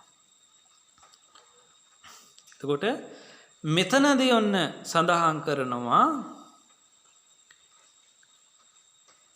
ඒතේන මච්ඡා සුජ්ජන්ති කියන මේ පදේ. මොනවද ඒ සුජ්ජන්ති පිරිසිදු වීමට හේතු වෙන්නේ විසුද්ධියට හේතු වෙන්නේ කම්ම කර්මය විජ්ජාච විද්‍යාව ධම්මෝච ධර්මයක් සීලාංච සීලයක් කියන මෙන්න මේ ධර්මයෝ තමයි මේ සත්වයාව සුජ්ජන්ති පිරිසිදු කරන්නේ නගොත්තේන දනේනවා ගොත්තේන ගෝත්‍රයෙන් නෙව නැත්නම් කුලයෙන් නෙමෙයි මේ සත්වයෝ විසුද්ධියට පත් වෙන්නේ ධනයෙන් නොවේ මේ සත්වයෝ පිරිසිදු වෙන්නේ මෙන්න මේ ටිකෙනුයි කියලා බුදුරජාණන් වහන්සේ ඉදිරියේ මේ අනාථපිණ්ඩික දිව්‍ය පුත්‍රයා සඳහන් කරනවා. බුදුරජාණන් වහන්සේ එයම දේශනා කරනවා. ඒකට මේක අනාථපිණ්ඩිකෝ ආද සූත්‍රය හරි ලස්සන සූත්‍රයක්. බොහොම ලස්සනට විස්තර කරනවා.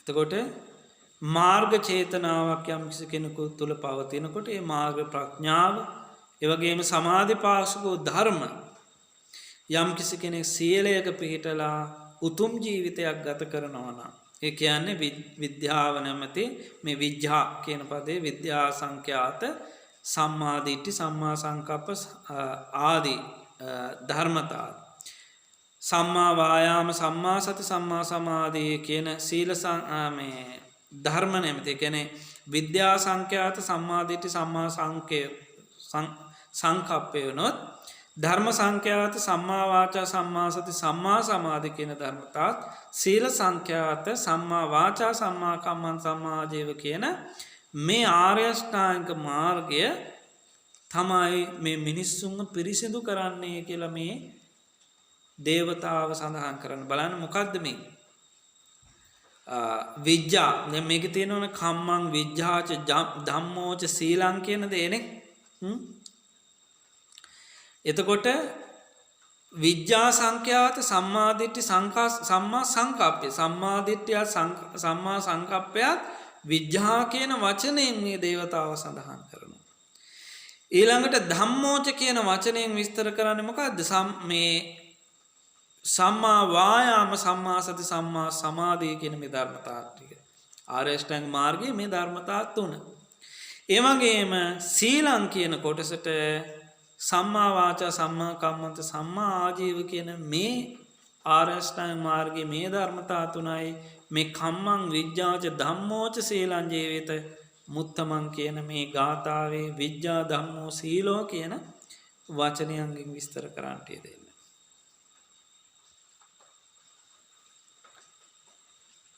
මෙන්න මේ ආර්ය අෂ්ටාංගික මාර්ගයෙන් තමයි මිනිස්සු පිරිසිදු වෙන්නේ. එතකොට මේ මෙතන මේ මොකක්ද මේ මාර්ග ප්‍රඥා නැමැති ඒ මාර්ගය තුල ගමන් කරන කෙනා විද්‍යා ධම්ම සීල එහෙම නැත්නම් සීල සමාධි ප්‍රඥා කියන මේ ධර්මතා ටිකෙන් තමයි ජීවිත මුත්තමන් ජීවිතේ උසස් කරන්නේ පිරිසිදු වෙන්නේ නගොත්තේන ධනේනවා ධනෙන් හෝ ගෝත්‍රයෙන් කුල පරම්පරාවෙන් මේ කවුරුවත් සුද්ධියට පත් වෙන්නේ නැහැ කියන එකයි මේ ගාථා රත්නයේදී අදහස් කරලා තියෙනවා. එතකොට ආංගර විසුද්ධියට යන මාර්ගය තුළ මෙතෙන්දි කර්මය, විද්‍යාව, ධර්ම, සීල කියන ධර්මතා ටික බුදුරජාණන් වහන්සේ දක්වලා තිබෙනවා.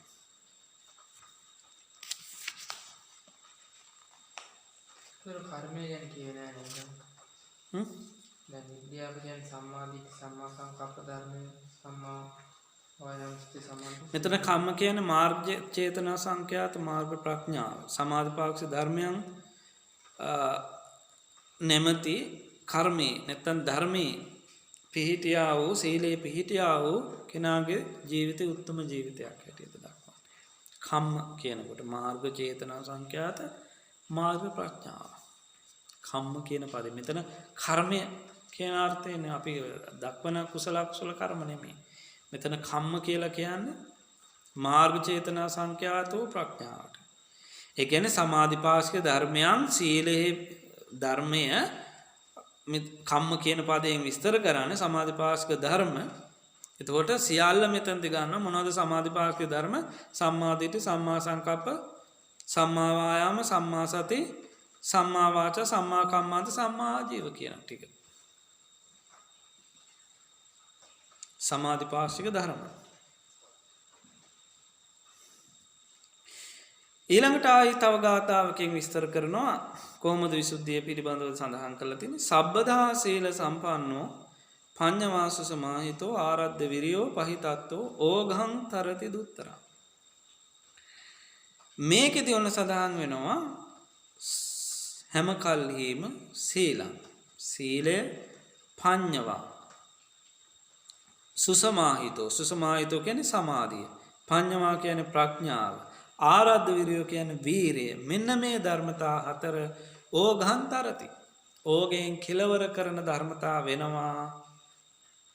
අන්නේ තරති කියන වචනය තුල මොකක්ද මේ ඕගේ යම් කිසි තැනක තරණය කරනවා නම් අන්න එතනයි නිවන පවතින්නේ. එහෙමනම් හැම කල්හිම සිල්වත් වූ, සමාධිමත් වූ, ප්‍රඥාවෙන් යුක්ත වූ, පටන් ගන්නාලද වීරිය ඇති කෙනෙක් නිවන පිණිස මෙහෙවන සිත් ඇති මහානතමේ තමයි මේ දුත්තරං, ඊතර විය නොහැකි කාමාදී කාමෝග, භවෝග, දිට්ඨියෝග, අවිජ්ජා ඕග කියන මේ ඕග ධර්මතාවයන්ගෙන් ඊතර වන්නේ කියලා බුදුරජාණන් වහන්සේ මේ ගාථාවෙන් දේශනා. එතකොට මෙතනට විසුද්ධි මාර්ගය හැටියට දේශනා කළේ මොකද්ද? සීලය, සමාධිය, ප්‍රඥාව, වීරයත් කියන මේ ධර්මතා ටික.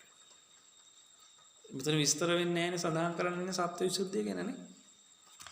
එතකොට රතවිනීත සූත්‍රයේ දේශනා කරන්නේ සත්‍ය විසුද්ධිය ගැන. එතකොට සතිපට්ඨාන සූත්‍රය තුළ දේශනා කරන්නේ සතර සතිපට්ඨාන.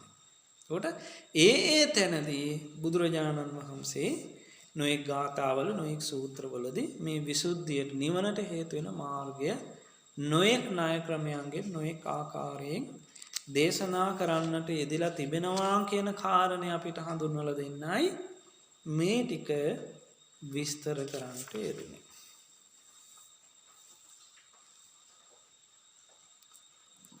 කාරණයෙන් තමයි අපිට කොයිම දේශනාවක්වත් එකට මේ සම්බන්ධ කරන්න බැරි ණය ක්‍රමයෙන් නේද උසන්න. සම්බන්ධ කරන්න කියන්නේ දැන් අපි වෙන කාගේ හරි දේශනාවක් කරන් ඉවරලා මේ දේශනාවට සම්බන්ධ කරලා ඒකෙන් දෙන මාර්ගය මේකෙන් දෙන මාර්ගය එකට කරන්න බෑනේ උසන්නද කොයිලාවත්. කියන්නේ දේශන දෙකක් අපිට එක විදිහකට බලන්න බෑනේ. ඒ කියන්නේ මේ පැටලෙනවා කියලා කියන්නේ. කියන්නේ ණය ක්‍රම දෙක වෙනස් නේ ලොකුසන්නාංශයේ. ඔව්.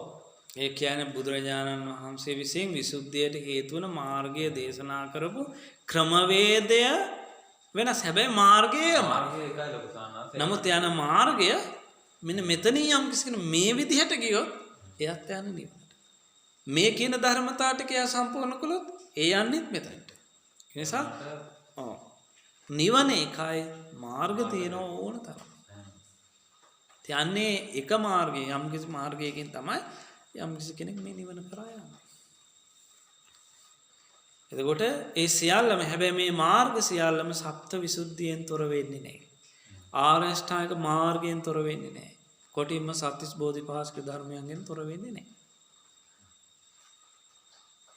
ඒ ආරම්භ කරන ක්‍රමවේදය තුල පවතින ක්‍රමවේදය තුල නානා භාවයක් තියෙනවා. ඒකායන වයම් භික්කවේ මග්ගෝ සත්තානං විසුද්ධියා නිබ්බානස්ස සච්ච කිරියා යද්දං චත්තාරෝ සතිපට්ඨාන. ඔන්න මේ සතිපට්ඨාන මහා සතිපට්ඨාන සූත්‍රයේදී ඔන්න මාර්ගය දේශනා කරන මොකද්ද? මෙහි සතර සතිපට්ඨාන ධර්මය තමයි විසුද්ධි මාර්ගයට හේවත් නිවනට නැත්නම් විසුද්ධි මාර්ගය ධර්මය නැමැති විසුද්ධි මාර්ගය තමයි නිවනට මඟ ලෙස මහා සතිපට්ඨාන සූත්‍රය දේශනා. කායානුපස්සන, වේදනානුපස්සන, චිත්තානුපස්සන, ධම්මානුපස්සන කියන මේ අනුපස්සන හතර නැත්නම් මේ ධර්මතා හතරයි විසුද්ධි මාර්ගය කියලා කියන්නේ. බුදුරජාණන් වහන්සේ නිවනට මඟ දේශනා කරනකොට මහා සතිපට්ඨාන සූත්‍රයේදී මේ ක්‍රමයට දේශනා කළා.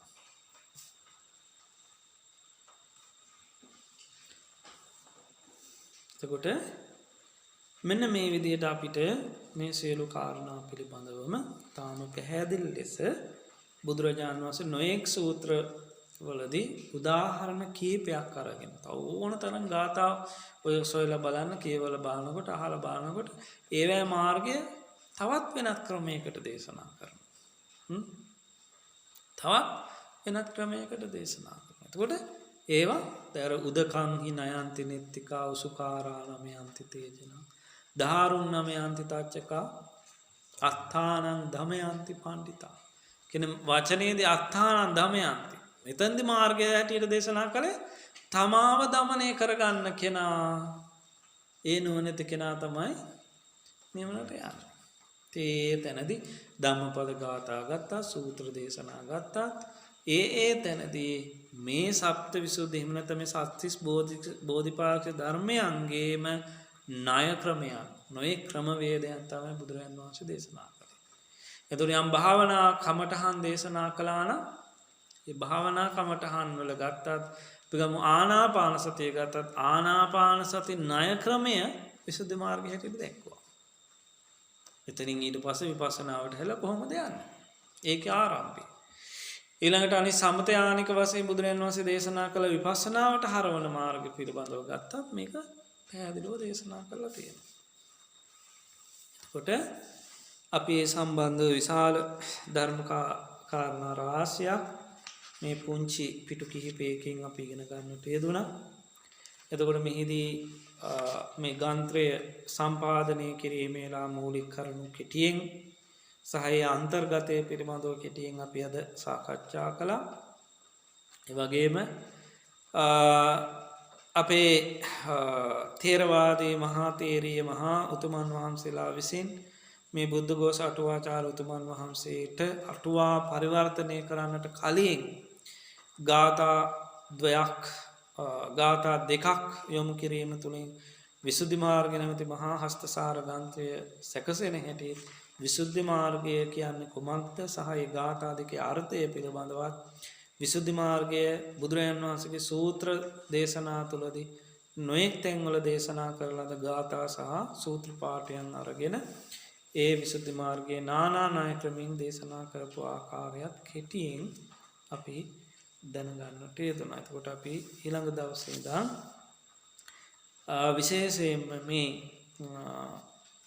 සීලේ පතිට්ඨාය නරෝසපන්නෝ කියන ගාථාවේ තියෙන ඊළඟ ධර්ම කාරණා පිළිබඳව අපි සාකච්ඡා කරමින් සීල නිර්දේශයේ තුල සීලය පිළිබඳවත් සමාධි නිර්දේශයේ තුල සමාධි ධර්මතාව පිළිබඳවත් අපි ඉදිරියේදී සාකච්ඡා කරන්නට යෙදෙනවා. හැම දිනම වහන්සේටම තෙරුවන් සරණයි.